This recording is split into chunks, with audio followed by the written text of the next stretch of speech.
శ్రీ గురవే నమః. ఓం నమో బ్రహ్మాదిభ్యో బ్రహ్మ విద్యా సంప్రదాయ కర్తృభ్యో వంశర్షిభ్యో మహద్భ్యో నమో గురుభ్యః. సర్వోపప్లవరహిత ప్రజ్ఞాన ఘన ప్రత్యగర్ధో బ్రహ్మైవాహమస్మి అహం పదార్థరహితః. గురువే సర్వలోకానాం విషజే భవరోగిణాం నిదయే సర్వ విద్యానాం శ్రీ దక్షిణామూర్తయే నమః. ఓంకారపీఠ సిద్ధాంతం బ్రహ్మ విద్యోపదేశికా శ్రీమన్నారాయణం సూర్యం సద్గురుభ్యో నమో నమః. యాజ్ఞవల్కం చ జనకం సుఖ సాందీపమీశ్వరం కృష్ణమర్జున సంయుక్తం ఉద్ధవం చ నమో నమః. బ్రహ్మానంద యోగీంద్రం రామానంద జ్ఞానేశ్వరః సహజానంద యోగీశ రామావధూత గురుం భజామి. అంబికా శివయోగేంద్రం వేమన యోగి సద్గురుం నిరంజన వెంకయార్య తిరువెంగళ గురుం భజే. శ్రీధర స్వామి యోగీంద్రం శివరామాఖ్య దీక్షితం కంబాలూరి అప్పబ్రహ్మం సద్గురుభ్యో నమో నమః. పరశురామ సీతారామ భాగవత కృష్ణ యోగినః పీల్కాన లక్ష్మణార్య సద్గురుభ్యో నమో నమః. బృహద్వాసిష్ట సిద్ధాంతం పూర్ణబోధోపదేశిక వెంకటేశ్వర యోగేంద్రం సద్గురుభ్యో నమో నమః. ఆత్మానాత్మమతీతమనిశం కేవలాత్మోపదేశిక వేముల రామయార్య యోగేంద్రం సద్గురుభ్యో నమో నమః. క్షరాక్షరమతీతం చ అచల పూర్ణోపదేశిక పూర్ణానంద పుల్లయార్య సద్గురుభ్యో నమో నమః. ద్వయాత్మరహిత సిద్ధాంతం పరమపురుష ప్రబోధక శ్రీ వివేకానంద సుబ్బయార్య సద్గురుభ్యో నమో నమః.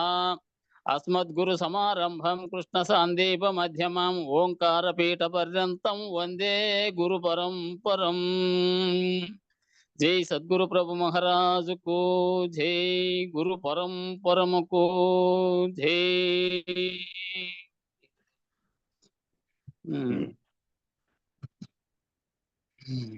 జై గురు.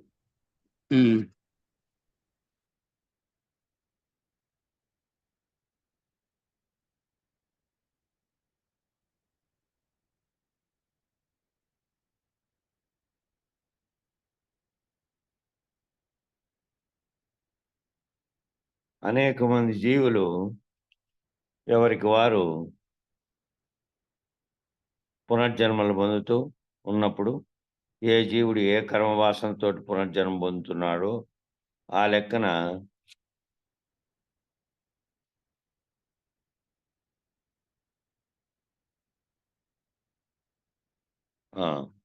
పోస్ట్ పెట్టాను శ్రీ గారు, చూసుకో. అడ్మిట్ చేయి.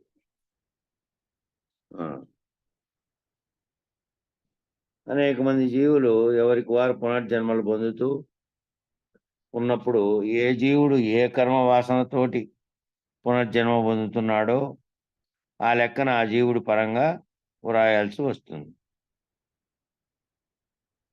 అనేక మంది జీవులు ఎవరికి వాళ్ళే మళ్ళా పునర్జన్మలు ఏ కర్మ వాసనతో ఆయన మళ్ళీ పునర్జన్మ పొందుతున్నాడో దాని ప్రకారం ఆ జీవుడి పరంగా వ్రాయాల్సి వస్తుంది. కనుక ఆ జీవుడి యొక్క సూక్ష్మ శరీరాన్ని లింగ శరీరము అంటారు. ఆ జీవుని యొక్క సూక్ష్మ శరీరాన్ని లింగ శరీరం అంటారు. ఫలానా జీవుడిది అని గుర్తు కోసం లింగము శరీరం అంటాం. లింగ శరీరం అని, యాతనా శరీరం అని కూడా పేర్లు ఉన్నాయి. ఉపాధి మార్పులలో ప్రయాణం చేసినప్పుడు యాతనా శరీరం అన్నాం. మళ్ళా ఉపాధి మార్చుకోవడం అంటే ఈ ఉపాధి ఇక్కడ నశించితే ఈ ఉపాధిలోంచి కర్మ ఫలితానుసారంగా మళ్ళీ ఇంకొక ఉపాధిని ధరిస్తాడు. కాబట్టి ఇక్కడ మరణము, అక్కడ జననం. ఉపాధి మార్పులలో ప్రయాణం చేసినప్పుడు యాతనా శరీరం అన్నాం. ఎవరి సూక్ష్మ శరీరం వాళ్ళదే అన్నప్పుడు దానికి గుర్తు పెట్టాము కాబట్టి లింగ శరీరం అన్నాం. ఎవరు చేసిన కర్మ వాళ్ళే అనుభవించాలి కదా, ఎవరు చేసిన కర్మ వాళ్ళే అనుభవించాలి. కాబట్టి ఒకరు చేసిన కర్మ ఇంకొకరు అనుభవించకూడదు. ఎవరు చేసిన కర్మ వాళ్ళదే తప్ప ఒకరు చేసిన కర్మ ఇంకొకరికి ఏమీ సంబంధం లేదు.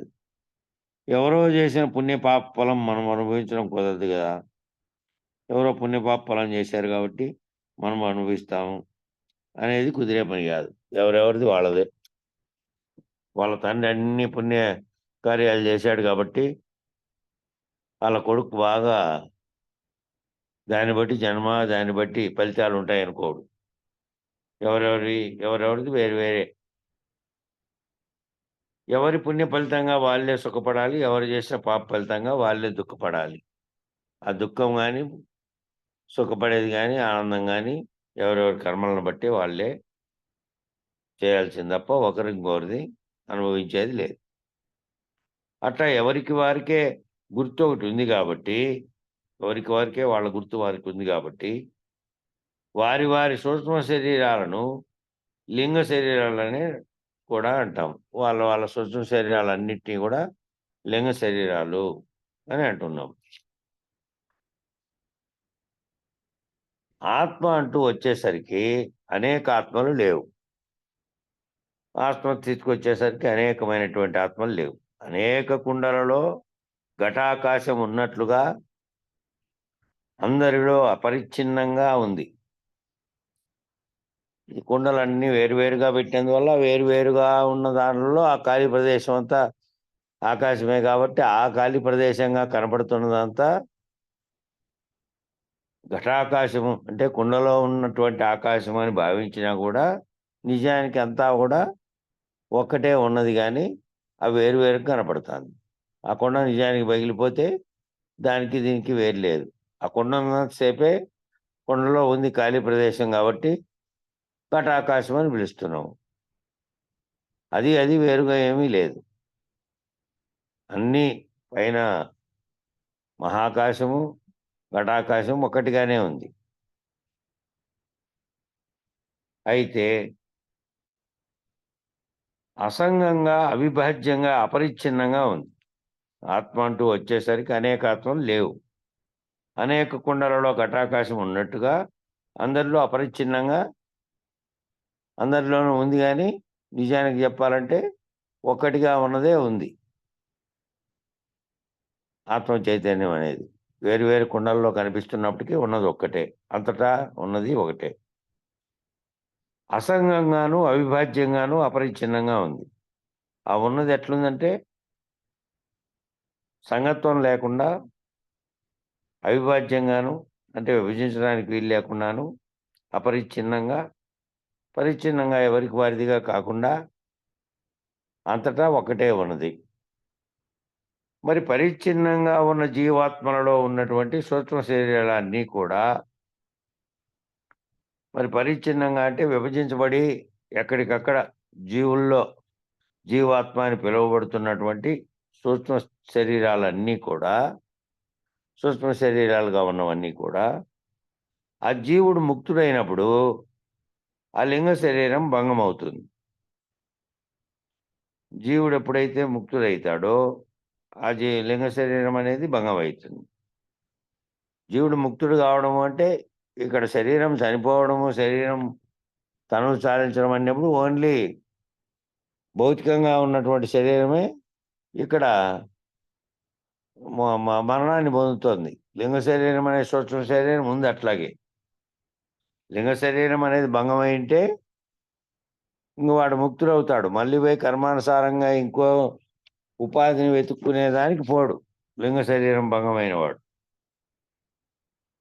లింగ శరీరంతో ఉండేవాడే ఆ లింగ శరీరమే పోయి ధరించుకుంటోంది ఇంకొక ఉపాధిని.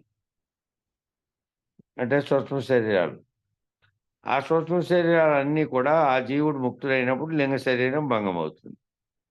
భ్రాంతిలో అనేక లింగ శరీరాలు భ్రాంతిలో ఉన్నప్పుడేమో అనేక లింగ శరీరాలుగా ఉన్నాయి. భ్రాంతి పోతే ఈ భ్రాంతులన్నీ పోతే ఒక అసలు లింగ శరీరాలు లేవు. అందుకని ఏమంటున్నారు అంటే భ్రాంతి పోయినటువంటి వాడు గురురీత్యా గురువాక్యాన్ని బట్టి ముక్తుడైన వాడు గురువాక్యాన్ని బట్టి శరీరం ఉన్నట్లుగానే తనలో మళ్ళీ గుర్తెరిగే శరీరం అనేది ఒకటి లింగ శరీరం సూక్ష్మ శరీరంగా ఉంది కాబట్టి దాన్ని భంగపరుచుకుంటే గురువాక్యం చేత అక్కడ ఉండదు కాబట్టి మళ్ళీ ఏదైతే కారణ వస్తువుగా ఉంటుందో మళ్ళీ జన్మకొచ్చేకి అది భంగమైంది కాబట్టి అది పోయి మళ్ళీ ఈ శరీరం పోయినప్పుడు పోయి దీంట్లో నుంచి పోయి ఉపాధి ధరించే అవకాశం లేదు, అవసరము లేదు. ఇక్కడ కారణ వస్తువు అయినటువంటిది ఈ కర్మ ఫలితాన్ని అనుభవించడానికి మళ్ళీ ఇంకో చోటికి పోవలసినటువంటిది ఆల్రెడీ భంగమైంది కాబట్టి ఇక ఆ ముడిలో నుంచి ఆ చక్రంలోంచి తప్పుకుంది అది. కాబట్టి భ్రాంతిలో అనేక లింగ శరీరాలు ఉన్నాయి. భ్రాంతి పోతే అసలు లింగ శరీరాలే లేవు. మళ్ళీ లింగ శరీరం పోయి మామూలు దేహాన్ని ఉపాధిని ధరించుకునేది లేదు. అందుకని ముక్త దశలో లింగ శరీరం భంగమైంది అని అంటున్నాం. ముక్తుడైన వానికి, జీవన్ముక్తి పొందిన వానికి, అశరీరుడైనటువంటి వానికి లేదు. ఒక సూక్ష్మ శరీరం ఉంది, దానికి పాప పుణ్యాలు పునర్జన్మ అని ఒక అకౌంట్ ఉంది. ఒక సూక్ష్మ శరీరం ఉంటే ఆ సూక్ష్మ శరీరానికే పాప పుణ్యాలు పునర్జన్మ అనేటువంటి అకౌంట్ ఉంది. ఈ భౌతికంగా మామూలుగా ఉండే శరీరానికి ఏం అకౌంట్ లేదు. దీంట్లో నడిపిస్తున్నటువంటిది అదే కర్తగా ఉంది, అదే చైతన్యంగా ఉంది, అదే అనుభవించేది అదే, కల్పించేది అదే, సృష్టించేది అదే, భావించేది అదే, అన్నీ అది. దాని యొక్క అధిష్టానం అది అధిష్టానంగా ఉంటే దాని ప్రకాశంగా ఇవన్నీ పనిచేస్తాయి, పనిముట్లుగా ఉన్నటువంటి దేహేంద్రియాలుగా ఉన్నవి. కాబట్టి అకౌంట్ అంతా దానికి ఉంది, సూక్ష్మ శరీరానికి అకౌంట్ ఉంది. మన లెక్కలో చిత్రగుప్తుడు రాసినట్టు చెప్తున్నాం. మామూలుగా లెక్కలో తీసుకుంటే వ్యవహారికంలో ఏమనుకుంటున్నారు ప్రజలు, మామూలుగా అనుకునే వాళ్ళు చిత్రగుప్తుడు అన్ని లెక్కలు రాస్తున్నాడు, ఆ లెక్కలన్నీ అకౌంట్ ఉంది, చిత్రగుప్తుడు లెక్క రాసి పెట్టాడు అని అన్నారు అని అంటున్నాం. మామూలుగా ఆ చిత్రగుప్తుడి లెక్క అంటే ఏం లేదు. నువ్వు చేసే కర్మ అంతా ఏదైతే ఉందో ఆయా కర్మల ఫలితాలన్నీ అవి ఏ లింగ శరీరం చేసిందో దానికి ఆల్రెడీ అటాచ్ అయి ఉన్నాయి. అవన్నీ పోవాలంటే నువ్వు ఈ భ్రాంతులన్నీ వీడి అసలు విషయం తెలుసుకొని అప్పుడు నువ్వు లేనివాడుగా ప్రవర్తిస్తే, అశరీరుడుగా ప్రవర్తిస్తే, అశరీరుడు అంటే ఈ శరీరం కాదు, ఆ శరీరం లేనివాడుగా ప్రవర్తిస్తే ఆ శరీరానికి అకౌంట్లు కాబట్టి అకౌంట్లన్నీ క్లోజ్ అయిపోతాయి. ఆ శరీరం రహితమైతే, ఆ శరీరం లేనిదైతే అశరీరుడుగా నేను లేనివాడననేటువంటి స్థితిలో గురువాక్యం చేత, గురుమంత్రం చేత తాను లేనివాడుగానైతే ఆ నేనని భావించేవాడు. అప్పుడు అకౌంట్ లేదు, కానీ లేకపోతే ఆ అకౌంట్ అలాగే ఉంటుంది. ఇప్పుడు ఆ లింగమే భంగమైంది. ఇక ఇప్పుడు లింగ శరీరం భంగమైనప్పుడు చిత్రగుప్తుడు ఎవరికి రాస్తాడు లెక్క? చిత్రగుప్తుడు రాయుడు నీ అకౌంటే లేదనుకో, నీ అకౌంట్ ఉంటే కదా అకౌంట్లకి ఏదన్నా వేసేకి తీసేకి. ఇక్కడ అకౌంట్ రద్దు అయిపోయింది. అకౌంట్ రద్దు అయిపోయిన తర్వాత ఇక లేదు. అకౌంట్ రద్దు అయిపోవాలి అంటే ఈ సర్వభ్రాంతులను వదిలినటువంటి అటువంటి అశరీర గురుమూర్తి అయినటువంటి వారు, గురుమూర్తి కూడా అశరీరుడై ఆ విధంగా ఉన్నటువంటి ప్రవర్తనా స్థితిలో కూడా అశరీరుడుగా ఉండాలి.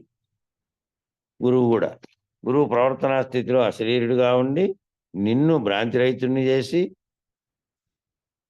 మళ్ళీ నిన్ను రహితుణ్ణి చేస్తే ఈ అకౌంట్లోంచి, ఈ లింగ శరీరం అనే దాంట్లోంచి గుర్తెరిగే చైతన్యం లేకుండా పోతే, గుర్తెరిగే చైతన్యం యొక్క సంకల్ప వికల్పాలే కాబట్టి కర్మక్రియలు, ఆ కర్మ దాని ఫలితాలన్నీ కూడా వస్తున్నాయి కాబట్టి ఆ కర్మ దాని ఫలితం అంతా శరీరానికి రావట్లేదు. గుర్తెరిగే చైతన్యం అనేటువంటి ఆ నేనని పలుకుతున్నటువంటి లింగ శరీరం అనేటువంటి సూక్ష్మ శరీరానికే వస్తున్నాయి. కాబట్టి అది భంగం అయితే ఇక ఎవరికి రాస్తాడు చిత్రగుప్తుడు లెక్క? బ్యాంకులో ఉండేటువంటి లెక్క రాసేవాడు అకౌంట్ ఉంటేనే వేస్తాడు. అకౌంట్ రద్దు అయిపోయిన తర్వాత ఇటు వేసేది ఏమిట్లెక్కి లేదు, తీసేది ఏమిట్లెక్కి లేదు, ఇక ఏ చర్య లేదు, ఎవరికి లెక్క రాసేది లేదు. కాబట్టి ఇక ఆ లెక్క లేదు, ఆ లెక్కే లేదు. ఇంక అక్కడ చిత్రగుప్తుని దగ్గర లేదు, ఎవరి దగ్గర లేదు, నీ అకౌంటే లేదు.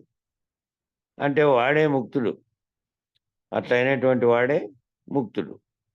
లింగ శరీరం భంగం అవడం అంటే ముక్తుడు అవడమే. లింగ శరీరం భంగం కావడం అంటే ముక్తుడు కావడమే. జీవన్ముక్తుడుగా శరీరం ఉన్నప్పటికీ శరీరంలో గుర్తెరుగుతున్నటువంటి లింగ శరీరం అనేటువంటి సూక్ష్మ శరీరం ముక్తుడైంది అని. అది ముక్తమైంది అని. నీ సూక్ష్మ శరీరానికి ఏ స్థూల శరీరం పనిముట్టయింది? నీ సూక్ష్మ శరీరం అనేది ఒకటి ఉంది కదా! దానికి నీ నీ సూక్ష్మ శరీరానికి నీ స్థూల శరీరం పనిముట్టయింది. ఈ సూక్ష్మ శరీరంగా ఉండేదే, గుర్తెరుగుతున్నది అదే, అధిష్టానంగా ఉన్నది అదే, చైతన్యము అదే. స్థూల శరీరం జడము, అనేక భాగాలన్నీ ఉన్నప్పటికీ, ఆ భాగాలన్నీ కూడా శరీరంలో ఉన్నటువంటి అవయవాలన్నీ కూడా దాని ఆదేశాల ప్రకారమే ఇక్కడ పనిముట్టుగా అవి పనిచేస్తున్నాయి. అవి స్వతంత్రంగా కాదు. వాటికంతకు వాటికే స్వతంత్రంగా ఉండే చైతన్యం చేసే పని లేదు. ఆ పనిముట్టుకు, ఈ పనిముట్టుకు తేడా ఏమిటి? ఆ పనిముట్టుకు నుండి ఈ పనిముట్టుకు తేడా ఏమిటి? అక్కడ గడ్డపారతో తాదాత్మ్యం చెందలేదు. గడ్డపారకి ఏమైనా మనకేం బాధ లేదు కానీ, ఇక్కడ స్థూల శరీరం పనిముట్టయింది. స్థూల శరీరానికి ఏ బాధ వచ్చినా సూక్ష్మ శరీరంలోనే ఆ ఫీలింగ్ ఉంటున్నది. గడ్డపార తీసుకొని పనిచేస్తున్న వాడే ఏదైనా కూడా ఈ ఆదేశము పని చేయాలి, దానికి తగినటువంటి ఆదేశాలు వాదిస్తాడు.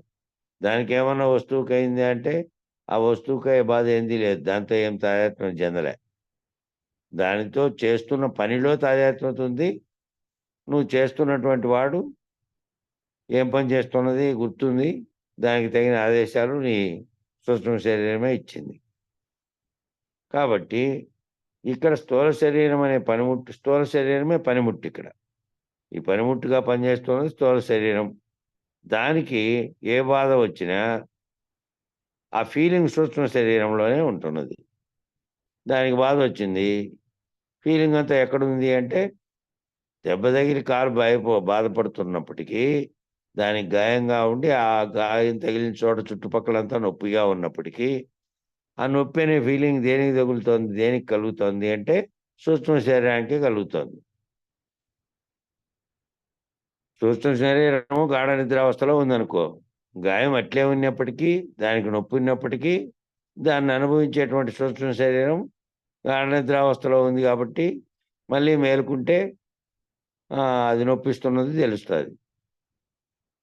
అట్లా దాని యొక్క బాధంతా స్థూల శరీరానికొచ్చే బాధంతా కూడా బాధలు రాని, దానికి సంబంధించినటువంటి నొప్పులు రాని, ఇంకా ఇతరత్రా ఏదైనా గాయాలు గాని, ఇతరత్రా గాని, దాని యొక్క బాధ అనే ఫీలింగ్ అంతా కూడా సూక్ష్మ శరీరంలో ఉంది ఆ ఫీలింగు. అదేం ఫీల్ కాదది. స్థూల శరీరం అంతకది నాకు గాయాలు తగిలినాయనేది, ఆ గాయాలు తగిలిండే దానికి నొప్పులు కలుగుతున్నది అక్కడే గానీ, ఆ ప్రాంతం ఎక్కడైతే తగిలిందో, ఎక్కడైతే ఇదయిందో, లేదంటే రోగబాధో, లేదంటే ఇంకోటో ఎక్కడైనా ఏది జరగని, దాని ఫీలింగ్ అనేది పొందుతున్నది, దాన్ని ఆశ్రయించుకునే ఆవరణలో ఏదైతే ఉన్నదో, ఆ ఫీలింగ్ చెందేది అదే. కాబట్టి సుఖం వచ్చినా, దుఃఖం వచ్చినా, బాధ వచ్చినా, చలి, ఎండ, వానలు తప్పింపజేసినా, ఒక్కసారి ఊరటనిచ్చినా, ఒకసారి హాయిగా ఉన్నా, ఇదంతా కూడా సూక్ష్మ శరీరానికే, స్థూల శరీరం అనే పనిముట్టు ద్వారా తెలుసు. ఈ సుఖం వచ్చినా కూడా, ఈ దుఃఖం కలిగినా మనసులో కలుగుతాయి అవి. బాధ వచ్చినా, బాధ అంటే ఈ శరీరానికి ఏర్పడే బాధ అయినా రాని, మనసుకు ఏర్పడే బాధ అయినా రాని, చెల్లించేది, కలిగేది భావాలన్నీ లోపల, ఫీలింగ్స్ అన్నీ లోపలే ఉంటాయి. అలాగే చలి, ఎండ, వానలు తప్పింపజేసినా, చలి అనేది శరీరానికి పెడుతుంది. ఎండ అనేది కూడా తట్టుకోలేనటువంటి ఉడుకు శరీరానికి పెడుతుంది. దీనిల వల్ల తాపం కలిగినా, తప్పింపజేసినా కూడా, ఒకసారి ఊరటనిచ్చినా, ఒకవేళ ఆ చలి, ఎండ, వానలనే ప్రకృతి బాధల నుంచి ఊరట కలిగినా, లేదా ఒకసారి హాయిగా ఉన్నా, ఇదంతా కూడా సూక్ష్మ శరీరానికే, ఆ సూక్ష్మ శరీరమే భావిస్తుంది. ఈ బాధలు గాని, సుఖాలు గాని, లేదంటే ప్రకృతి వల్ల ఏర్పడేటువంటి చర్యలు గాని, వాటి వల్ల కలిగేటువంటి హాయి గాని, వాటి వంట కలిగేటువంటి తపన గాని, తాపం కలిగినా కూడా ఏదైనా సరే సూక్ష్మ శరీరానికే స్థూల శరీరం అనే పనిముట్టు ద్వారా తెలుసు. ఈ స్థూలంగా ఉండే శరీరం అనే పనిముట్టు ద్వారా ఆ సూక్ష్మంగా ఉండేటువంటిదే ఈ బాధలన్నీ, ఈ భావనలన్నీ పడుతోంది. స్థూల శరీరం తనకంటే వేరుగా అతుకు బతుకు లేకుండా ఉంటే తెలుస్తుందా? ఈ స్థూల శరీరం అంటే తనకంటే వేరుగా దీనికేమీ అతుకు బతుకు లేకుండా ఉంటే తెలుస్తుందా? తాదాత్మ్యత కలిగి అతుకు బతుకుగా కలిసి ఉంది కాబట్టే దాన్ని తాదాత్మ్యత అంటాం. దానితో కలిసే ఉంది కాబట్టే, ఆ కలిసే ఉన్నటువంటి దాంట్లో జరుగుతున్నటువంటి చర్యలన్నీ ఇది ఫీలింగ్‌తో భావిస్తోంది కాబట్టే దాన్నే తాదాత్మ్యత అంటున్నాం. దాంట్లో కలిగే దాన్లకి ఇది భావించడం, ఇది ఫీల్ కావడం. కాబట్టి తాదాత్మ్యత కలిగి అతుకు బతుకుగా ఉంది కాబట్టి దాన్ని తాదాత్మ్యత అంటున్నాం. తాదాత్మ్యత కారణంగా స్థూల శరీరానికి కలిగిన బాధను సూక్ష్మ శరీరం అనుభవిస్తోంది. అనుభవించడానికి కారణం ఏమిటి? తాదాత్మ్యత గనక లేకపోతే ఏమి అనుభవించదు. దాని నొప్పైతోంది. దాని నొప్పిని తాను భావిస్తూ తాను దానితో తాదాత్మ్యం చెందుతుంది కాబట్టి దానికి కలిగే బాధ, దుఃఖం, నొప్పి, సుఖం, హాయి అన్నీ కూడా దానికి కలుగుతూ ఉండే దాన్లని తన ఫీలింగ్‌గా తాను అనుభవిస్తోంది సూక్ష్మ శరీరం. అదే తాదాత్మ్యత లేకపోతే ఏమి అనుభవించేది? తెలియబడదు. దీంట్లోకి తెలియబడదు. దీనికే ఫీలింగు ఉండదు. గాఢ నిద్రావస్థలో ఉన్నప్పుడు కదా! చైతన్యం అది ఫీలింగ్స్ లేవు కాబట్టి ఏం జరుగుతోందనే ఫీలింగ్‌లో ఏ ఫీలింగు లేదు. సుఖదుఖాలు దుఃఖము లేదు. ఏ రకమైన భావనలు లేవు, బాధలు లేవు. ఏ ఏమీ లేవు. అట్లా. దానితో ఎప్పుడు తాదాత్మ్యం చెందితే, ఎప్పుడు దానితో పాటు ఈ భావన ఉందో అప్పుడే ఉందది. వాసనాక్షయమైతే, కారణ శరీరం సున్నా అయితే, సూక్ష్మ శరీరానికి ఇంకేం పని లేదు. వాసనలన్నీ నశించిపోతే, ఈ వాసనలన్నీ ఏవి? అంటే అనుభవం ద్వారా తాను అనుభవించి, ఆ అనుభవ రూపకంగా ఉన్నటువంటి వాటి యొక్క భావనల లోపల అనుభవ రూపంలో, సూక్ష్మ రూపంలో దాగి ఉన్నాయి గదా! శరీరానికి అనేక అనుభవాలు కలిగితే, ఆ అనుభవాలను అనుభవించినటువంటి సూక్ష్మ శరీరం తనలో ఆ చూసినటువంటి దృశ్యం గాని, కంటితో చూసిన దృశ్యాన్ని ఏదైతే లోపల గుర్తుగా పెట్టుకుంటోందో, రికార్డుగా పెట్టుకుంటోందో, అట్లాగే శరీరం అనుభవించినటువంటి సుఖదుఖాలు, బాధలు, ఆనందాలు వీటన్నిటిని భావించినటువంటి ఏదైతే దాని యొక్క అనుభవాలను తాను తీసుకుంటుందో, స్వీకరిస్తోందో, దాని అనుభవాలే మళ్ళీ వాసన రూపంలో ఉంటున్నాయి. ఆ వాసనాక్షయం అయితే తప్ప, ఆ వాసనాక్షయం గనకైతే వాసనలుగా ఏ అనుభవాలని లోపలుంచుకుని, మళ్ళీ వాటిని గుర్తుకు తెచ్చి వాటి పట్ల ఆకర్షణ కలిగే స్థితి పోతే, ఆ వాసనాక్షయం గనక అయిపోతే వాసనలేవీ లేవు. లేకుండా ఆ కారణ శరీరం సున్నా అయితే, కారణ శరీరంగా ఏదైతే భావిస్తోందో, సంకల్పిస్తోందో, ఆ సంకల్పానికి కారణమవుతోందో, అది గనక సున్నా అయితే, సూక్ష్మ శరీరానికి ఇంకేం పని లేదు. ఇవన్నీ కలుగుతున్నటువంటి జీవునిలో కలుగుతున్నాయి. సమిష్టికర్తగా ఉన్నటువంటి దాంట్లో గూడా కలుగుతున్నాయి. ఏ సంకల్పాలైతే కారణంగా వచ్చిందో, అది గనక సున్నా అయితే, సూక్ష్మ శరీరానికి ఇంకేం పని లేదు. అప్పుడు సూక్ష్మ శరీరం భంగం అవుతుంది. భంగం అయిపోతుంది. దానికి ఏ ఆలోచనలు లేదు. దానికి ఏ సంకల్పాలు లేవు. ఏ రకమైనటువంటి ఆనంద దుఃఖాలన్నీ లేవు. ఏవీ లేవింక. భావనలే లేవు. భావనారహితమైనటువంటి, సంకల్ప వికల్పరహితమైనటువంటి గాఢ నిద్రావస్థలో తాను ఏమీ లేకుండా ఎట్లున్నాడో, అటువంటి స్థితిలో మెలకువలో ఉన్నప్పటికీ గూడా అటువంటి స్థితిలో గనక ఈ లింగ శరీరం అనే సూక్ష్మ శరీరం గనక అయితే, కారణ శరీరం అనేది లేదింక. కారణం కల్పించడానికి ఇంకోటి లేదు. కల్పించడానికి కారణమైనవే ఇవి. కారణ శరీరం భంగమైతే సూక్ష్మ శరీరానికి ఏ పని లేదింక. వాసనలు ఉన్నంత వరకు, వాసనాక్షయం కానంత వరకు, అజ్ఞానం కొనసాగుతున్నంత వరకు, ఇవన్నీ కల్పితం, మిథ్య అనేటువంటి గట్టి నిర్ణయం కానంత వరకు వాడు పునర్జన్మలు పొందుతూనే ఉంటాడు. వాసనలు చూడండి, వాసనలు ఉన్నంత వరకు, వాసనలన్నీ కూడా శరీరం అనుభవాల ద్వారా, ఈ శరీర అనుభవాలు వాసన రూపంలో నిక్షిప్తమై సూక్ష్మ శరీరంలో ఉన్నాయి. స్థూల శరీరానికి వాసనలుగా నిలబెట్టుకొని, మళ్ళీ నిధిగా పెట్టుకొని, మళ్ళీ వాటి పట్ల ఆలోచనలొచ్చి, సంకల్పాలొచ్చి, వాటి పట్ల ఆకర్షించేటువంటిది స్థూల శరీరానికి లేదు. వాసనా రూపంలో ఉన్నటువంటి సూక్ష్మ అన్నీ కూడా, వాసనలన్నీ కూడా ఆ అనుభవాల యొక్క ఫలితాలైనటువంటి వాసనలన్నీ కూడా ఈ ఈ సూక్ష్మ శరీరానికే ఉన్నాయి గాబట్టి, వాసనలు ఉన్నంత వరకు, వాసన వాసనలు ఉన్నంత వరకు దాని పట్ల ఆకర్షితుడు అవుతూనే ఉంటాడు. ఇక వాసనాక్షయం కానంత వరకు, వాసన వాసనలన్నీ నశించిపోయి ఏమి ఆ వాసనాక్షయం కాకుండా ఉన్నంత వరకు, అజ్ఞానం కొనసాగుతున్నంత వరకు, అజ్ఞానం అంటే వాసనలు శరీరమే నేననే భావన, శరీరానికి కలిగినటువంటి అనుభవాలు, దాని వాసనలలో దానిల పట్ల ఆకర్షితులం అవడము, అవన్నీ నిజమనుకోవడమే అజ్ఞానం. అజ్ఞానం కొనసాగుతున్నంత వరకు, ఇవన్నీ కల్పితం, మిథ్య అనేటువంటి గట్టి నిర్ణయం కానంత వరకు, ఇవన్నీ కల్పితమైనవి, ఇవన్నీ కల్పన చేసినటువంటి కారణమైనటువంటిది ఒకటుంది. ఆ కల్పన చేసినటువంటి కల్పితమైనటువంటి ఈ జగత్తుగా కనపడుతున్నటువంటి మాయ చేత ఈ జగత్తును సృష్టి జరిగింది అని భావించడం కూడా మాయే. ఎందుకంటే ఆ సంకల్పం కేవల సంకల్ప మాత్రంగా ఉన్నటువంటి బ్రహ్మ సంకల్పం అనే దాంట్లోకి దాంట్లో స్థావరంగా ఉండి మాయ అనేది బ్రహ్మం మీద ఆరోపించి ఆ బ్రహ్మ సృష్టి అంతా చేశాడని, తాను కల్పించినటువంటి జగత్తునంతా భావింపజేసింది. మాయ చేతనే భావింపజేసింది.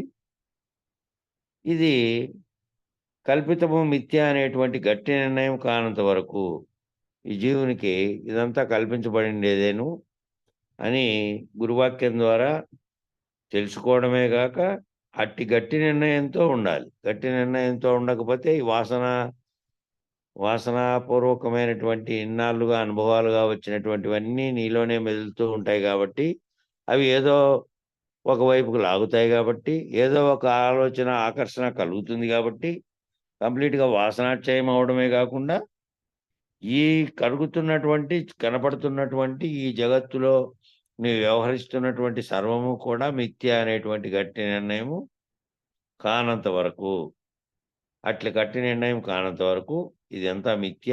ఆ మిథ్యగా జరుగుతున్నటువంటి మాయా ప్రపంచంలో నేను అనేది మిథ్యే. ఆ నేనని కల్పించబడినటువంటి ఈ అనేక నేనులుగా కనిపించబడినటువంటి జగత్తులో వీటికి కారణమైనటువంటి సమిష్టిగా ఉన్నటువంటిది కూడా మిథ్యే. బ్రహ్మం అనేది కూడా మిథ్యే. మాయ కారణంగా ఏర్పడినటువంటి సంకల్పాన్ని కార్యరూపం ధరించిందంతా కూడా మిథ్యగా ఉంది అనేటువంటి గట్టి నిర్ణయం కానంత వరకు, వాసనలు ఉన్నంత వరకు, వాసనాక్షయం కానంత వరకు, అజ్ఞానం కొనసాగుతున్నంత వరకు, ఇవన్నీ కల్పితం, మిథ్య అనేటువంటి గట్టి నిర్ణయము ఎవరి మదిలో అయితే కలుగుతుందో, అవి మదిలో కానంత వరకు ఇక అజ్ఞానంలో జీవుడైన నేననే భావనలో ఉన్నట్టే గాబట్టి, ఆ గట్టి నిర్ణయం కానంత వరకు పునర్జన్మలు పొందుతూనే ఉంటాడు.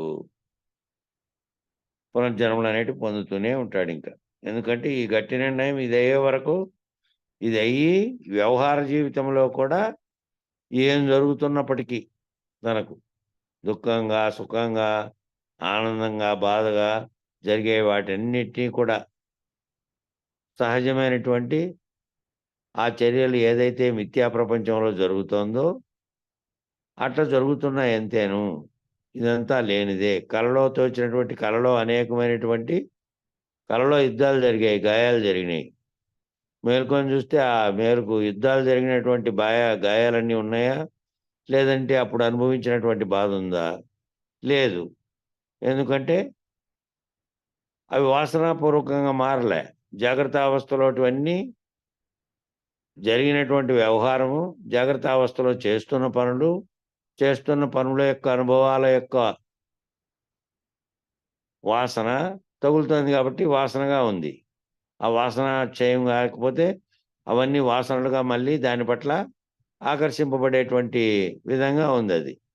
కలలోటివి మేలుకుంటానే పోయింది. కల పోయింది. కల ఇట్లొచ్చింది పలానా రోజు.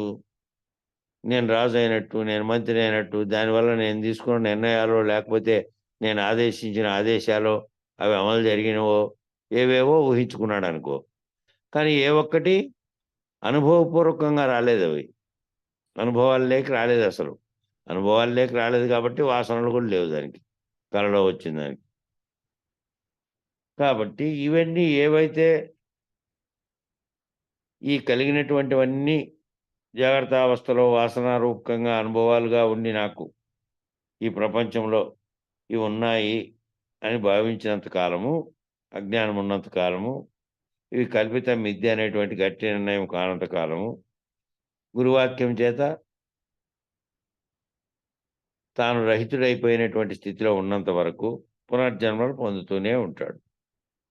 సూక్ష్మ శరీరం, కారణ శరీరం జంటగా కొనసాగుతూనే ఉంటాయి. సూక్ష్మ శరీరము, కారణ శరీరం 2 కూడా జంటగా కొనసాగుతూనే ఉంటాయి. ఈ భ్రాంతులు వీడే వరకు. అవి ఎప్పుడూ కొనసాగుతూనే ఉంటాయి. సూక్ష్మ శరీరం కారణం ఉన్నంత వరకు స్థూల శరీరాన్ని సంపాదించుకొని మళ్ళీ వదిలేస్తూ ఉంటుంది. ఈ సూక్ష్మ శరీరం అనేది, ఈ కారణ శరీరం అనేది ఉన్నంత వరకు స్థూల శరీరాన్ని ధరించుకుంటుంది, సంపాదించుకుంటుంది, మళ్ళీ వదిలేస్తూ ఉంటుంది. స్థూల శరీరానికే జన్మలు, మరణాలు. సూక్ష్మ శరీరానికి ఒకే జన్మ, ఒకే మరణం. స్థూల శరీరం అనే దానికేమో ఇక్కడ మరణం పొందుతోంది. ఇది అయిపోయింది దీని కథ. అదేమో మళ్ళీ పోయి ఇంకో ఉపాధిని ధరించుకుంటోంది. ఆ సూక్ష్మ శరీరానికి ఒకే జన్మ, ఒకే మరణం. సూక్ష్మ శరీర మరణము అంటే ఆత్మ సామ్రాజ్యంలో ప్రవేశించడం. సూక్ష్మ శరీర మరణం జరిగిందంటే మళ్ళీ జన్మ లేదు ఇంకా. మళ్ళీ పోయి పుట్టేది లేదది. కాబట్టి ఆ పుట్టుకలు కలుగుతానేటివన్నీ కూడా ఉపాధులన్నీ మధ్యలో ధరిస్తున్నప్పటికీ అది శాశ్వతంగా అది అట్లాగే పోతూ ఉంది. ఒక్కటిగానే ఉండి. ఈ తగిలించుకుంటున్నవన్నీ కూడా ఎప్పుడైతే ఆ సూక్ష్మ శరీరం మరణిస్తుందో, ఇక ఆత్మ సామ్రాజ్యంలో ప్రవేశం. సూక్ష్మ శరీరం అనేది లేదప్పుడు. కాబట్టి సూక్ష్మ శరీరం ఎంతకాలం ఉంటుందంటే, కారణం ఉన్నంత వరకు అది ఉంటుంది. కారణ శరీరం ఉండేంత వరకు ఉంటుంది. కారణం పోతే ఇక ఉండదింక. కాబట్టి దానికి కారణమైనటువంటిది ఇక్కడ వ్యష్టి సమిష్టి భేదాలనేటివి లేకుండా, ఆ కారణంగా ఉన్నటువంటి ఈ సాంఖ్యమంతా ఎందుకు చెప్పారంటే, అక్కడ వాటిలో ఉన్నటువంటి కలిగినటువంటి సంకల్పాలు మళ్ళీ సమిష్టి సృష్టికి ఏ విధంగా కారణమైనయి, కారణమైన తర్వాత సమిష్టి సృష్టి ఎట్లా ఏర్పడింది, దాంట్లో వ్యష్టి జీవుడుగా తాను ఉపాధి ధరించి, మళ్ళీ ఆ నేననే చైతన్యం దాంట్లో పనిచేసి, నేననేటువంటి దీంతో తాదాత్మ్యం చెందుతున్నాడు కాబట్టి, తాదాత్మ్యం చెందకుండా ఆ విచారణ అంతా జరిగిన తర్వాత, నేనని ప్రత్యేకమైనటువంటి దాంట్లో లేను, సమిష్టిగా ఉన్నటువంటి చైతన్యంలోంచినే భాగంగా ఉన్నాననేది అది తెలుసుకుంటే, కారణము అనేది పోతే ఇక ఉండదు. అది ముక్తదశ. పంచీకరణ భాగంలో వచ్చినటువంటివన్నీ కూడా, పంచీకరణలో ఏ విధంగా పంచీకరణ చేసుకుంటూ వచ్చినామో, అవన్నీ కూడా అపంచీకరణ చేసుకుంటూ పోతాయి. పంచీకరణ చేసుకుంటూ వచ్చినాయి. ఒక్కొక్క దాంతో కూడుకుంటూ, ఒక్కొక్క దాంతో కలుస్తూ వచ్చినాయి కిందికి. పైన ఒకటి ఏర్పడింది. పైన పంచభూతాత్మకమైనవి కూడా ఒకదానితో ఒకటి కలిసి, ఆత్మ నుంచి ఏర్పడినటువంటి ఆకాశంలో అవకాశాలు కల్పించబడినటువంటి మిగతా పంచభూతాలన్నీ కూడా మొదట తన్మాత్ర స్థితిలో ఉండి, అంటే స్వభావ స్థితిలో ఉండి, 3 గుణాలతో కలిసిన తర్వాత, ఆయా గుణాల్లో మళ్ళీ ఒక దాంట్లోనే 3 కూడా తామస ఆకాశం, తామస అగ్ని, తామస వాయువు, తామస జలం, తామస పృథివీ, అట్లాగే సాత్విక ఆకాశం, సాత్విక వాయువు, సాత్విక అగ్ని, సాత్విక జలం, సాత్విక పృథ్వీ, అట్లా 3 చెప్పబడినటువంటివి అన్నిట్లోనూ గుణాలతో కూడి మళ్ళీ అయినటువంటి తీరు అదంతా నేను పంచీకరణలో వచ్చింది.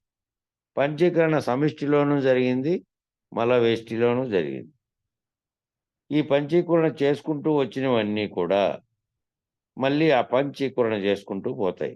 కారణ శరీరం లేకుండా పోయినటువంటి రైతుడుగా అయినటువంటిది వాడికి మళ్ళీ వెనక్కి ఇవన్నీ పంచీకరణ లేకుండా అపంచీకరణ అయిపోతూ ఉంటాయి. అపంచీకృత భాగాల్లోకి వెళ్ళి ఉంటాయి. అపంచీకృతమైనటువంటి పంచీకృతం కానటువంటి భాగం లేకపోయి వెళ్ళి ఉంటాయి. తిరిగి మళ్ళీ పంచీకరణకు వస్తూ ఉంటాయి. తిరిగి మళ్ళీ పంచీకరణ చేసుకుంటూ మళ్ళీ కిందికి దిగుతూ మళ్ళీ పైకి పోతూ ఉంటాయి. ఈ సూక్ష్మ శరీరము వాటిని పంచీకరణ చేసుకొని కొన్ని ఉపాధులను ధరిస్తూ ఉంటుంది, వదిలేస్తూ ఉంటుంది. సూక్ష్మ శరీరం అనేదే వాటన్నింటి పంచీకరణ చేసుకుంటూ కొన్ని ఉపాధులను ధరిస్తుంది, మళ్ళీ వదిలేస్తూ ఉంటుంది. అంటే పుడుతుంటుంది, మళ్ళీ మరణిస్తూ ఉంటుంది, వదిలేస్తూ ఉంటుంది. వదిలేసి మరణించేదేమో శరీరము, దాన్ని వదిలేసి ఇంకో చోటికి పోతుంది కాబట్టి అదేం మరణించదు. ఈ స్థూలంగా ధరించినటువంటి ఉపాధి మరణిస్తే అది ఇంకో సూక్ష్మ శరీరం మళ్ళీ పోయి అక్కడ పంచీకరణ అట్లా చేసుకుంటూ పంచీకరణ చేసే కొని ఉపాధి ధరించుకుంటూ మళ్ళీ దాన్ని వదిలేస్తూ ఉంటుంది. అది అట్లాగే ఉంటుంది. పంచీకృతం చేసుకొని మళ్ళీ కారణంగా వచ్చి జన్మిస్తున్నటువంటిది. కాబట్టి కొన్ని ఉపాధులను ధరిస్తూ ఉంటుంది, మళ్ళా వదిలేస్తూ ఉంటుంది.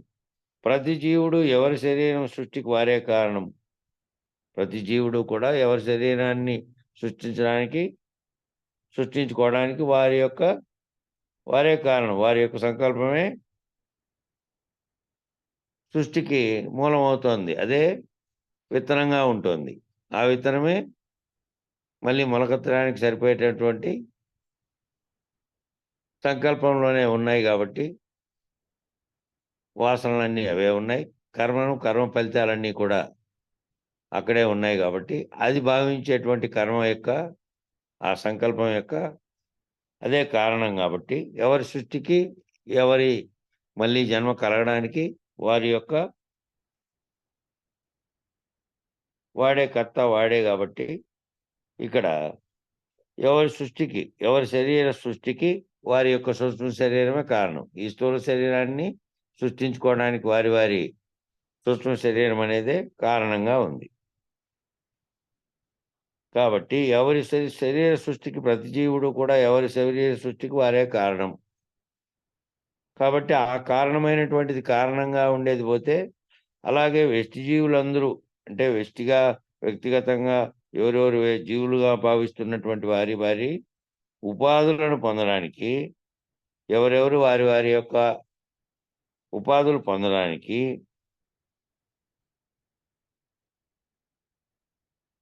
మళ్ళీ పోషించుకోవడానికి ఆ ఉపాధిని పోషించుకోవడానికి మళ్ళీ ప్రారంధం ఖర్చు కాగానే అంటే ఆ ప్రారంధం అనేది అంతకుముందు సంచితము ఈ జన్మలో కలిగినటువంటి ప్రారంధం అన్నీ కలిపి ఆ కర్మగా ఉన్నాయి కాబట్టి ఆ కర్మ అనేది ఖర్చు కాగానే వదిలేసి ఆ కర్మ ఖర్చు అయింది, మళ్ళా కొన్ని కర్మలు ఉంటాయి కాబట్టి మళ్ళా అప్పుడు చేసినటువంటి కర్మలు కొన్ని ఆ కర్మలు వదిలేసిన ఆ సంకల్పం ఏదైతే కారణంగా ఉన్నదో అది మళ్ళీ కలిగించడానికి ఉంటుంది కాబట్టి అట్లాగే మళ్ళీ ఉపాధులను లయం చేసుకోవడానికి సృష్టించుకోవడానికి ప్రతి జీవుడు తనకు తానే కర్త. ఉపాధిని సృష్టించుకోవడానికైనా ఉపాధిని లయించుకోవడానికైనా లయం చేసుకోవడానికి మళ్ళీ పోయి ఉపాధిని ధరించకుండా జన్మరహితం పొందడానికి ఏ జీవుడు ఆ జీవుడు లయం చేసుకోవడానికి ఉపాధులను ధరించడానికి రెండిటికీ కూడా ప్రతి జీవుడు తనకు తానే కర్త. తాను కర్తగా లేకుంటే కర్త రహితుడైతే కర్త కర్తగా ఉన్నది ఏది? కారణ శరీరం, సూక్ష్మ శరీరం. కారణ శరీరం పోతే సూక్ష్మ శరీరం ప్రత్యేకంగా ఉన్నది కాబట్టి తాను దానికి ఈ కారణాలను కల్పించేటువంటి సంకల్పాలు కానీ, కారణాలని కల్పించినటువంటి దానితో వచ్చినటువంటి వాసనలు కానీ లేవు కాబట్టి, అది గనక పోతే సృష్టించుకోవడానికి ప్రతి జీవుడు తానే కర్త కాబట్టి, అలాగే అనేక జీవులు అనేక సృష్టికర్తలు కూడా చేసేటువంటిది. ఈ అనేక జీవులు అనేకమైనటువంటి ఎవరికి వారే సృష్టికర్తలు. ఈ చేసేటువంటివన్నీ కూడా సమిష్టిలో, వ్యష్టిలో కాకుండా మొత్తం జగత్తులో బ్రహ్మాండంలో తీసుకుంటే సమిష్టిలో ఈశ్వరుడు చేసిన దాని భాగంగానే జరుగుతోంది. సమిష్టి చైతన్యంలో ఈశ్వరుడు చేస్తున్నటువంటి దాంట్లో సర్వ జగత్తులో సమిష్టిలో జరుగుతున్నటువంటి చైతన్యం ఏదైతే ఉందో దానిలో భాగంగానే నీలో ఉన్నటువంటి చైతన్యం ద్వారా ఈ పనులు జరిగిస్తోంది కాబట్టి, ఈ దాని భాగంగానే నీలో ఉండే సూక్ష్మ శరీరం కూడా ఈ పనుల్ని ఉపాధిగా ఉన్నటువంటి శరీరంతో చేస్తోంది కాబట్టి, కనుక ఇదంతా కూడా ఈశ్వర విలాసమే కానీ జీవుందేమీ కాదు. ఇదంతా ఈశ్వర విలాసంగా జరుగుతున్నదంతా జీవుడిది ఏం చేసి దాంట్లో తాదాత్మ్యం చెంది తాను అనేది భావన ఉంది కాబట్టి, నేననే భావన ఉన్నంతసేపు నేను, ఎదురుగా ఉన్నవాడిని కూడా వాడు, కనపడుతున్న జగత్తేమో అది, దాంట్లో ప్రకృతిలో జరిగే చర్యలన్నీ ఏమో అవి ఇవి అనేటువంటి వాటి భావనతో ఉన్నాడు కాబట్టి, ఆ ఎవరెవరుగా భావిస్తున్నదంతా వాళ్ళు ఆ జగత్తుతో భావించుకొని ఆ సూక్ష్మ శరీరాలుగా ఉన్నోళ్ళంతా ఆ విధమైన భావంతోనే వ్యవహరిస్తున్నారు కాబట్టి, ఆ వ్యవహరిస్తున్నటువంటి దానివన్నీ కూడా దాంట్లోనే కర్తగా ఉన్నటువంటి సూక్ష్మ శరీరం బాధ్యత వహిస్తోంది కాబట్టి, ఆ బాధ్యత వహించేవాడు ఎప్పుడైతే ఇదంతా జరుగుతున్నదంతా ఇది సమిష్టిలో తీసుకొని ఈశ్వర విలాసంగా జరుగుతున్నది, నేనేమీ చేయట్లేదు, నేను నా కర్తవ్యంగా ఆ చేస్తున్నదంతా కేవలం నేను నటిస్తున్నటువంటి దానిదే ఆ ఈశ్వర విలాసంగా అనుకోకుండా, తాను కర్తగా మారి తాను ఉపాధిగతమైనటువంటి దానికి కలిగినటువంటి దాంతో ఉన్నటువంటి వాసనలతో ప్రవర్తించుకుంటూ వ్యవహరిస్తూ ఉన్నాడు కాబట్టి, అజ్ఞానంతో ఏమనుకుంటున్నాడంటే ఇది తనది, ఇది చేస్తున్నది తనది అని తనకు కర్మను నిర్దేశించుకుంటూ ఉన్నాడు.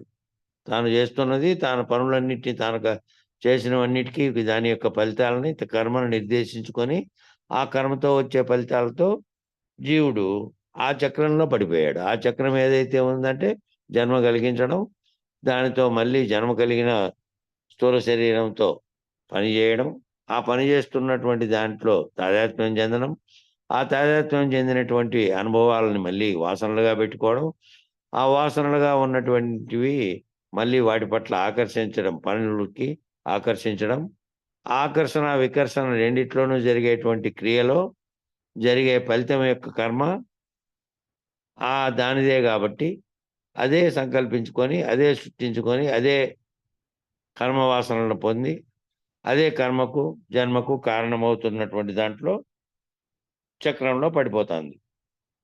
ఇదంతా జరుగుతున్నది సమిష్టిలో జరుగుతున్న ఈశ్వర విలాసంగా జరుగుతోంది. సమిష్టిలో జరుగుతున్నవన్నీ పొద్దు పుట్టడం అంటే భూమి తిరగడం వల్ల దాంట్లో పగలు రాత్రులు ఏర్పడడం, మళ్ళీ ఈ కాలం అనేటువంటి అనేకమైన చర్యలు జరగడం, ఇవన్నీ కూడా ఏం జరుగుతున్నాయి? ఇవన్నీ జరుగుతున్నటువంటి సమిష్టి ప్రకాశంలో జరుగుతున్నటువంటివి కూడా సమిష్టికర్త అయినటువంటి బ్రహ్మ యొక్క సంకల్పితంగా జరిగినటువంటి దాని ప్రకాశించే జరుగుతున్నప్పటికీ ఇది అంటకుండా ఉంది కాబట్టి వాటి కర్మల్ని ఆపాదించుకోవట్లే. లయం జరిగినప్పుడు సర్వము లయం అవుతూ ఒక దాంట్లో ఒకటి అవుతుంది. సృష్టి అంతమైనప్పుడు కూడా ఈ లయం చెందినవాడు కనుక లయం చెందింటే మొన్న 3 రోజుల క్రితం పాఠంలో వచ్చింది. ఈ లయం చెందినవాడు గనక తాను బ్రహ్మననే స్థితిలో కనుకుంటే బ్రహ్మ సృష్టి రద్దయిపోయి మళ్ళీ సృష్టి సంకల్పించాడనుకో, మళ్ళీ యథాస్థితిలో తాను బ్రహ్మం అనే స్థితిలోంచి మళ్ళీ మామూలుగా అన్నీ కలుగుతాయి ఉపాధిలోని. కాబట్టి అది ఏది అజ్ఞానంలో జీవుడు తనదేని ఆ కర్మ చక్రంలో పడిపోయాడు. ఈ స్థూల శరీరం 84 లక్షల సార్లు ఈ 84 లక్షల సార్లు పడిపోతూ ఉన్నప్పటికీ సూక్ష్మ శరీరం నశించకుండా కొనసాగుతూ ఉంటుంది. ఈ 84 లక్షల కాలమైనటువంటి జన్మలు ఎత్తినప్పటికీ ఆయా జన్మలో ఉన్నటువంటి ఆ ఉపాధి ఏదైతే ఉందో ఆ ఉపాధిగతమైనటువంటి వాసనలు పొందుతోంది. సూక్ష్మజీవి కాటి నుంచి, దోమ కాటి నుంచి, ఒక చీమ కాటి నుంచి బ్రహ్మ వరకు కలిగినటువంటి తాను బ్రహ్మననేటువంటి వరకు కలిగినటువంటి చైతన్యానికి వచ్చే వరకు తాను ధరించినటువంటి అనేకమైనటువంటి ఉపాధులన్నీ ఆ ఉపాధిగతంగా వచ్చినటువంటి వాసనలతో ఆ ఉపాధిలో కొన్ని పొందినటువంటి సంస్కారాలని మళ్ళీ ఇంకో రకమైన ఉపాధి కలిగితే ఆ ఉపాధికి వేరే రకమైన సంస్కారాలు ఉన్నాయి. చీమ సంస్కారాలు వేరు, దోమ సంస్కారాలు వేరు. అవి ఉపాధిగతంగా ప్రవర్తించినటువంటి దాన్ని బట్టి అట్లాగే ఇతరత్రా ఉన్నటువంటి పురుగులో లేకపోతే జంతువులో ఎద్దులు, ఆవులు, పులులు, సింహాలు అనేకమైనటువంటి 84 లక్షలైనటువంటి జీవరాశులు చెప్పారు కాబట్టి ఆయా ఉపాధుల్లో అవి ఆ ఉపాధిగతంగా వచ్చినటువంటి వాసనలన్నిటినీ ఆ ఉపాధిగతంగా వచ్చిన వాటి సంస్కారాలను పోగొట్టుకుంటూ మళ్ళీ జన్మలెత్తినప్పుడు మానవ జన్మగా 84 లక్షల సార్లు కూడా జన్మించుకుంటూ ఆ జన్మించిన దాంట్లో నుంచి మళ్ళీ పడిపోవడం శరీరం పడిపోతుంది. అదేమో సూక్ష్మ శరీరం మళ్ళీ నశించకుండా కొనసాగుతూ ఉంది. కొనసాగుతూ పోయి ఉపాధులు మార్చుకుంటూ పోతోంది. అన్ని ఉపాధులు మార్చి ఈ మానవ జన్మ అనే ఉపాధిలోకి వచ్చింది. స్థూల శరీరం సంపాదించినప్పుడు దానితో తాదాత్మ్యం చెందింది. స్థూల శరీరాన్ని సంపాదించుకుంది, దానితో తాదాత్మ్యం చెందింది. తాదాత్మ్యంతో కూడినటువంటి పనిముట్టు అది. ఆ తాదాత్మ్యంతో కూడినటువంటి పనిముట్టు ఇది. ఈ పనిముట్టుతో చేసుకుంటూ పనిముట్టు యొక్క ఫలితము అదే, పనిముట్టు యొక్క అనుభవము, పనిముట్టు యొక్క సుఖదుఖాలు ఏవైనా కలగని దాంతో తాదాత్మ్యం ఇది చెందింది కాబట్టే దాంతో ప్రవర్తిస్తోంది. తాదాత్మ్యంతో కూడినటువంటి పనిముట్టు ఇది. తాదాత్మ్యత కనుక లేకపోతే కొట్టినా తిట్టినా బాధ ఉండకూడదుగా. దీంతో తాదాత్మ్యం లేకపోతే శరీరాన్ని కొట్టినా, శరీరాన్ని ఎవరైనా తిట్టినా బాధ ఉండకూడదు కదా. తాదాత్మ్యం చెందింది కాబట్టి ఆ విధంగా బాధపడుతోంది. దాంతో తాదాత్మ్యం చెంది. తాదాత్మ్యత ఉండబట్టే బాధ. ఎవరినో తిడితే, ఎవరో కొడితే నాకేమన్నట్టుగా లేదు కదా. ఎవరో ఎక్కడో జరుగుతుంటే నాకేమన్నట్టు లేదు కదా. తనకేదైతే భావనలో కలిగిందో, తను ఏదైనా విమర్శించినప్పుడు, తను తిట్టినప్పుడు కూడా తాను చెందుతోంది. తాను తాదాత్మ్యం చెంది నాకేమన్నట్టుగా లేదు. శరీరం వేరు, నీవు వేరు అయినప్పటికీ తిడుతున్న వానికి నీ శరీరాన్ని చూసే తిడుతున్నాడు వాడు. కొట్టే నీ శరీరాన్ని, రూపాన్ని, నీ రూపంతో ఉన్నటువంటి నీ భౌతికంగా కనపడతాయి స్థూలంగా ఉన్నటువంటి దాని మీదకి వస్తున్నాడు గానీ, దాంట్లో ఒకటి భావించేది ఉంది. ఆ భావించేది సూక్ష్మ స్థితిలో ఉంది. అది దీంతో తాదాత్మ్యం చెందింది కాబట్టి నాకు జరుగుతోంది ఇదంతాను అని భావిస్తోంది. కాబట్టి ఆ శరీరం వేరు, నీవు వేరు అయినప్పటికీ, నువ్వు వేరు, శరీరం వేరు అయినప్పటికీ శరీరానికి కలిగిన బాధను నీకులాగే నాకు జరిగినట్టుగానే ఉంది అని ఎప్పుడైతే భావిస్తున్నావో నీకు జరిగినట్టుగా, అది తాదాత్మ్యత అంటే అదే. ఇక ఈ పుణ్య పాప కర్మలు మిశ్రమ కర్మలు చేస్తూ మరణకాలంలో స్థూల శరీరము, ఈ సూక్ష్మ శరీరం విడుస్తుంది. ఈ పుణ్య పాప కర్మలన్నీ మిశ్రమ కర్మలు చేసుకుంటూ మరణకాలంలో ఏమవుతుంది, స్థూల శరీరాన్ని ఈ సూక్ష్మ శరీరం ఏమో విడుస్తుంది. శరీరం నశించగానే దాంట్లో ఉన్నటువంటి ప్రాణంతో అంతవరకు ప్రాణంతో కలిసి ఉంది కాబట్టి కలిసి ఉన్నటువంటి సూక్ష్మ శరీరంగా ఉన్నటువంటి భావన విడిపోతుంది. శరీరం పనిచేయదు, అందులో ఉన్నటువంటి చైతన్య రూపంలో ఉండేటువంటి ఆ ప్రాణవాయువు కూడా పోయింది. దానితో కలిసి పనిచేసేది లేదు, అంతరంగము లేదు. అస్వస్థ శరీరంగా ఉన్నది విడుదలైంది అందులో నుంచి. స్థూల శరీరంలో నుంచి విడుదలై పోయింది. ఈ స్థూల శరీరం దానంతకదే రాలిపోయింది. దానంతకదే రాలిపోతుంది. దానికేం ప్రయత్నం లేదు. శరీరము దానంతకదే రాలిపోతుంది. సూక్ష్మ శరీరమేమో స్థూల శరీరాన్ని ఉంచుకోవాలన్నా ఉండదు. స్థూల శరీరాన్ని అట్లాగే కాపాడుకోవాలని ఏం ప్రయత్నం అన్నా చేయింక. ఏం చేసినా కూడా ఈ ప్రయత్నం అంతా దాన్ని ఉంచుకుందాము, దానివల్ల నువ్వు పొందినటువంటి భావనలతో ఉండవు, దానివల్ల పొందిన సుఖాలతో ఉండవు, దానితోనే తాదాత్మ్యం చెంది దానితో కలిగినటువంటి పుత్రులు, బంధాలు అన్నిటిని చూసుకుంటూ దానితో భావిస్తున్నావు కాబట్టి దాన్ని ఏ విధంగా దాన్ని కాపాడుకుందాం దీన్ని అని నీ ప్రయత్నం ఏం చేసినా ఉంచుకోవాలన్నా కూడా ఉండదు. అది దాని దారి అది క్షీణిస్తూ నశించిపోవడమే దాని పని. పోవాలన్నా అది పోదు. అది పోవాలని ఇప్పుడే సంకల్పించినావు అనుకో, నా స్థూల శరీరం పోవుగాక అని నువ్వు అనుకున్నంత మాత్రాన అదేం పోదు. దాని దశ, దాని యొక్క స్థితి అది రావాలి.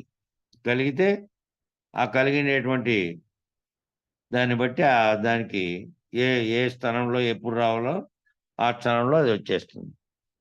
నువ్వు తలుచుకున్నప్పుడు రాదు, లేదా నువ్వు ఉంచుకోవాలంటే కూడా ఉండదు.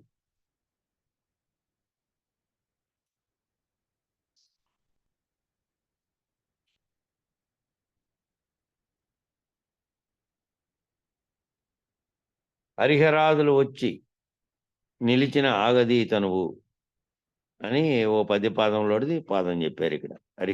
హరిహరాదులు వచ్చి నిలిచిన ఆగది తనువు అని మేల్కొల్పులో ఉన్నటువంటి వాక్యం ఇది. హరిహరాదులు వచ్చి నిలబెడదామని ప్రయత్నించినా అదేం నిలబడేది కాదు. ఈ తను అనేది నశిస్తుంది. పుట్టుక అనేది ఏ దానికి జరిగిందో అది ఖచ్చితంగా ఆ క్షణంలోనే నిర్ణయం. ఇంకది పుట్టిన క్షణంలోనే నిర్ణయం. పుట్టింది అంటే చస్తుంది. ఆ పుట్టినప్పుడేమో అంతులేని ఆనందంగా ఆహా అని చెప్పి భ్రమించినటువంటిదంతా మళ్ళీ ఆఖరుకు నశిస్తూ పోతుంది. ఈ పోయినటువంటి మధ్యకాలంలోటివన్నీ కూడా ఈ మధ్యకాలంలో ఈ సర్వమును నువ్వు దాంతో తాదాత్మ్యం చెంది పొందావు. ఈ బంధాలన్నింటినీ, ఈ బంధాలలో వచ్చినటువంటి అనుభవాలను, అవి అనుభవాలను వాసనలుగా పెట్టుకొని దాంతో తాదాత్మ్యం చెంది ఇవన్నీ దీన్ని ఆ తనువుతో తాదాత్మ్యం చెంది అనుకున్నావు. హరిహరాదులు వచ్చి నిలిచిన ఆగది తనువు అని మేల్కొల్పులో చెప్పారు. పంపించాలని లయకారుడు అనుకున్నా కూడా అది పోదు. లయకారుడు దీన్ని పంపించాలనుకునే దాని సమయం వచ్చే వరకు అది పోదు. విష్ణువు పోషణకర్త ఉపాధులను మరికొంతకాలం ఉంచాలనుకున్నా కూడా ఉండదు. ఆ పోషణకర్త అయిన విష్ణువు కూడా ఇంకా కొంచెం కాలం ఉంచుదాం ఈ ఉపాధిని అనుకున్నా పోయే కాలం కనుక వస్తే ఆ ఉపాధులను ఉంచుదామనుకున్నా కూడా అదేమి ఉండదు. ఆ పోయే కాలం వచ్చినప్పుడు ప్రారంధం ఖర్చు అయితే అది పోతుంది. ఏదైతే ప్రారంధం ఉందో ఇప్పుడు జరుగుతున్నటువంటి వర్తమాన జీవితంలో నీకు ప్రారంధ కర్మగా ఏదైతే ఉందో ఆ ప్రారంధం ఖర్చు అయిపోతానే పోతుంది. అది ఖర్చు కాగానే దానికదే పోతుంది. ప్రారంధం ఖర్చు అయిపోతేనే కర్మ ఖర్చు అయిపోతే దానికదే పోతుంది. అందుకే ఈ తనువు హరిహరాదులు వచ్చి నిలిచిన ఆగదన్నారు. అది ఎంత ప్రారంధము తెచ్చుకున్నాదో అంత ప్రారంధమయ్యే వరకు అది పొమ్మన్నా పోదు. ఆ ప్రారంధం ఎంతైతే తెచ్చుకుందో కర్మగా గత జన్మలోని సంచితం వచ్చింది, మళ్ళీ ఈ జన్మలో కొన్ని చేసుకున్నటువంటి దాంట్లో జతకూడినాయి, ఖర్చు అయిపోయినవి ఖర్చు అయిపోగా ఇంకా కొన్ని మిగిలినాయి. ఇక శరీరం పడిపోయిన తర్వాత మిగిలిన కర్మలనేమో ఆగామిగా మార్చుకొని ఆగామి కర్మలుగా రాబోయే జన్మలోకి మళ్ళీ ఆగామిగా మార్చుకుంటుంది. కాబట్టి ఈ విధంగా ప్రారంధం ఖర్చు అయిపోతే అది పోతుంది. ఖర్చు కాగానే దానికి అదే నువ్వు ప్రయత్నం చేయాల్సిన పని ఏమీ లేదు. అందుకే ఈ తను హరిహరాదులు వచ్చినా నిలవదని అన్నారు. ఎంత ప్రారంధం ఉంటే అంతవరకు అది ఉంటుంది. అది పొమ్మన్నా పోదు. ప్రారంధం తీరిపోగానే ఆగమన్నా ఆగదు. ప్రారంధం తీరిపోతానే ఇంక నువ్వేం ఆగు, ఇంక ఏం ప్రయత్నాలన్నా చేయని ఆగదది.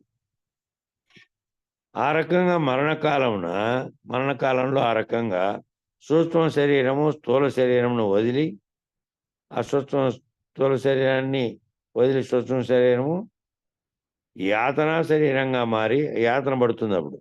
ఇక్కడ సూక్ష్మ శరీరం భావించేకి ఏ తలంపులు చేసే స్థితిలో కూడా లేదది.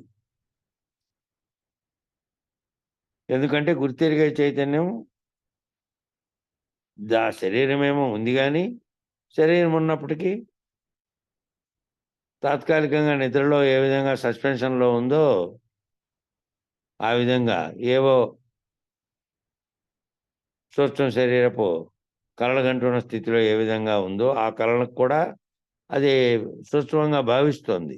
ఆ భావించే వాటికి కూడా స్థూల శరీరమైనటువంటి దాంట్లో అది ఉన్నప్పుడు, ఈ స్థూల శరీరం నశించే స్థితి లేకపోయినప్పుడు,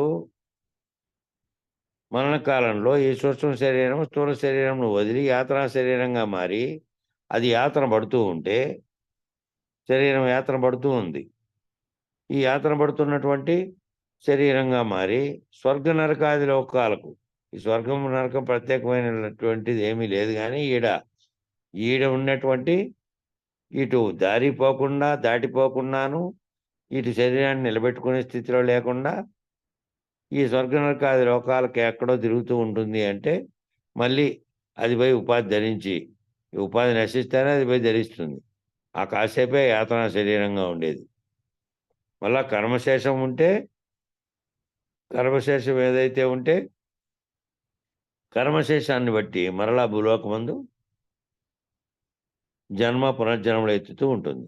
కర్మశేషం గనక లేకుండా, కర్మశేషం ఏదీ లేకుండా, తాను గనక ముందే గనక రహితుడైనటువంటి ఒక అశరీర గురుమూర్తి చేత తాను అశరీరుడుగా తాను కూడా మారింటే, శరీరం యాతనా శరీరంగా మారినప్పటికీ, ఆ యాతనా శరీరము నశిస్తానే సూక్ష్మ శరీరం ఆల్రెడీ దానికి కారణమైన దాన్ని పోగొట్టుకుంది కాబట్టి, అటువంటి గురువుతో ఇక దానికి పని లేదు. మళ్ళీ ధరించేటువంటి పని లేదు కాబట్టి, పునర్జన్మలు పొందే పని లేదు. ఏదైతే కర్మశేషాన్ని అట్లే పెట్టుకుందో, ఆ కర్మకు కారణమైన దానికి తాను కర్తగా ఉండి ఆ విధమైనటువంటి దాన్ని చేసుకున్నటువంటి దాన్ని అట్లే పెట్టుకొని, దానికి కారణమైన దాన్ని ఏదైతే పోగొట్టుకోలేకపోయిందో, ఆ సూక్ష్మ శరీరం ఏదైతే దీంతో తాదాత్మ్యం చెంది, దీంతో నుంచి విడిపడము అంటే శరీరం ఉన్నట్లుగానే జీవన్ముక్తుడుగా విడిపడడం.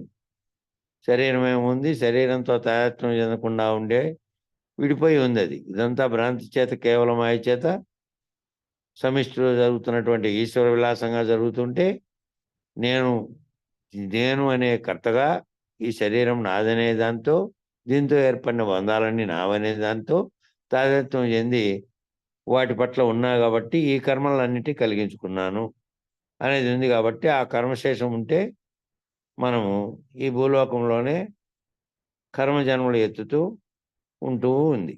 అట్లే ఎత్తుతూ ఉంటుంది. ఒక ఉపాధి పోతే ఇంకో ఉపాధి, ఇంకో ఉపాధి పోతానే ఇంకో ఉపాధి. స్థూల సూక్ష్మ శరీరములు కార్యములు కాగా కారణం ఉండాలి గదా! ఈ స్థూల సూక్ష్మ శరీరాలు కార్యాలు కాదు కారణానికి. కారణం ఉండాలి గదా! కనుక అనాది అయినటువంటి తనకు తానే తోచినటువంటి కారణ శరీరం ఒకటి ఊహించబడుతున్నది. అనాదిగా ఉన్నటువంటి దీనికి కారణం ఒకటి ఉండాలి కదా. స్థూల సూక్ష్మ శరీరాలు సృష్టించుకోబడి, ఆ సృష్టించుకోబడిన దాంట్లో ఈ వ్యవహారంలో సర్వకార్యములు చేయడానికి ఈ కార్యములకు ఒక కారణం ఉండాలి కదా. ఆ కారణం అనేది కనుక అనాది అయినటువంటి తనకు తానే తోచిన కారణ శరీరం ఒకటి ఊహించబడుతూ ఉన్నది. ఈ అనాదిగా ఒక కారణం అనేది ఒకటి ఉంది. ఆ అనాది అయినటువంటి తనకు తానే అది కారణము, కారణ శరీరం అనేది ఒకటి ఊహించబడుతూ ఉన్నది. ఇది మహాకారణం నుండి వెష్టిగా విభజించబడుతున్నది. మహాకారణమైనటువంటి సమిష్టిగా ఉన్నటువంటి దానికి ఏదైతే కారణమైందో అది మహాకారణం. సమిష్టి ఉత్పత్తి కావడానికి, బ్రహ్మాండం ఉత్పత్తి కావడానికి దానికి ఏదైతే కారణం ఉందో అది మహాకారణం.